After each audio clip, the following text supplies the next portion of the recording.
Sir role sir एक संजय राऊतांनी आज स्वबळाचा नारा दिलेला आहे.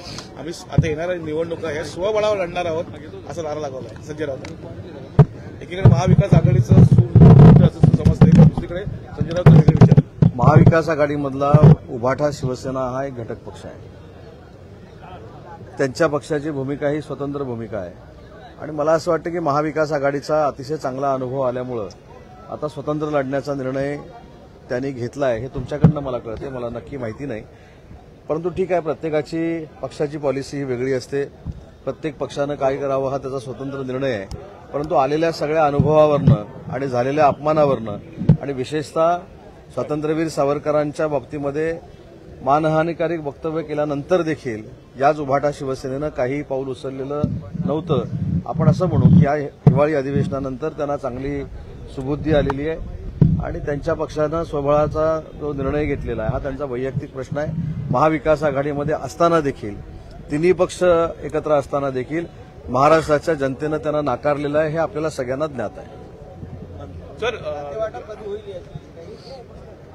योग्य वेळी लवकरात लवकर खातेवाटप होईल. सर एकंदरीत जो एक राज्य एक गणवेश हा जो आपण फॉर्म्युला चालू केला होता शिक्षण मंडळ केसरकरांनी तो कुठेतरी फसलेला आहे आणि पुन्हा आता शाळेच्या प्रशासनाने गणवेशाचं पाहावं असं समोर आहे. शालेय शिक्षण विभागामध्ये तो निर्णय झाल्यानंतर तो यशस्वी झाला की अयशस्वी झाला याची माहिती काही मी घेतलेली नाही.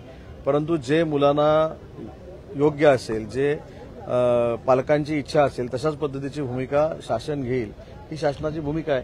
आणि म्हणून मला असं वाटतं जर त्याच्यामध्ये काही त्रुटी राहिल्या असतील तर माननीय देवेंद्रजी, माननीय एकनाथ शिंदेसाहेब, अजितदादा याच्यामध्ये लक्ष घालतील आणि योग्य तो निर्णय घेतील.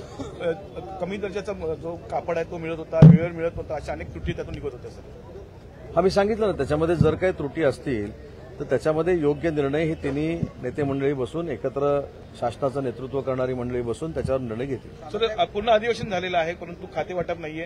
पूर्ण अधिवेशन विदाऊट खातेवाटप झालेलं कसं बघताय? कधी पण अधिवेशन आणि खातेवाटप ह्याचा मला असं वाटतं की संबंध जोडता येणार नाही. कारण मी देखील अनेक बिलं मांडलेली आहेत, मी देखील अनेक बिलावरच्या चर्चांना उत्तर दिलेलं आहे. त्याच्यामुळे खातेवाटप नाही म्हणून अधिवेशनातलं कामकाज कुठं थांबलंय अशातला भाग नाही. माननीय मुख्यमंत्री महोदयांनी उत्तर दिलेलं आहे, माननीय एकनाथ शिंदे साहेबांनी विधान परिषदेमध्ये प्रमुख नेते म्हणून उत्तर दिलेलं आहे, अजितदादांनी देखील प्रश्नाला उत्तर दिलेली आहेत. त्याच्यामुळे कुठं कामकाज थांबलंय किंवा त्याचा परिणाम कुठं विकास कामावर झालाय अशातला अजिबात भाग नाही.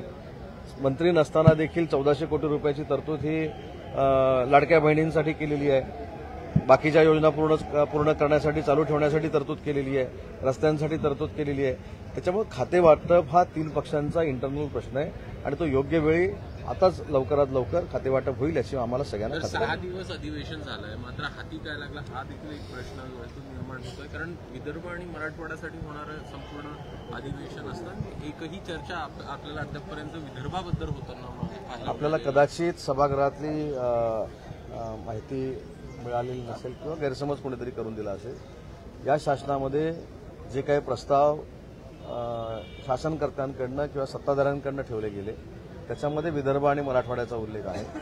विरोधी पक्षाकडनं जे काही चर्चा झाली त्याच्यामध्ये देखील विदर्भाचा प्रश्न आहे.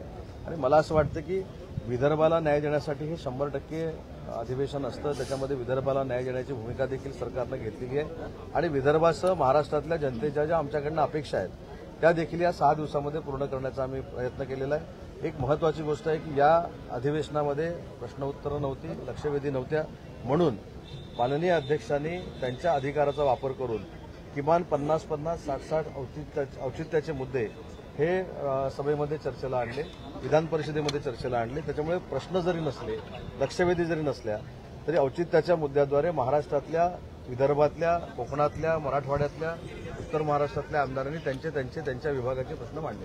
साहेब, कोकणात आणि विदर्भात मोठ्या प्रमाणात आज शेवटचा दिवस आहे, घोषणा होण्याची शक्यता नाही. आपल्याला आठवत असेल मागच्या वर्षी याच परिसरातल्या लाखो धान उत्पादकांना 15,000 रुपये बोनस देण्याचा निर्णय माननीय एकनाथ शिंदे साहेबांनी देवेंद्रजी आणि अजितदादांच्या साथीने घेतलेला होता. सगळ्यात महत्वाची बाब, या सरकारमध्ये माननीय देवेंद्रजी जे राज्याचे मुख्यमंत्री आहेत ते विदर्भाचे सुपुत्र आहेत. त्याच्यामुळे विदर्भाच्या जनतेनं कुठेही असं मनात आणून उपयोगाचं नाही. ते विदर्भासह महाराष्ट्राला न्याय देतील याची खात्री पूर्ण आम्हाला आहे.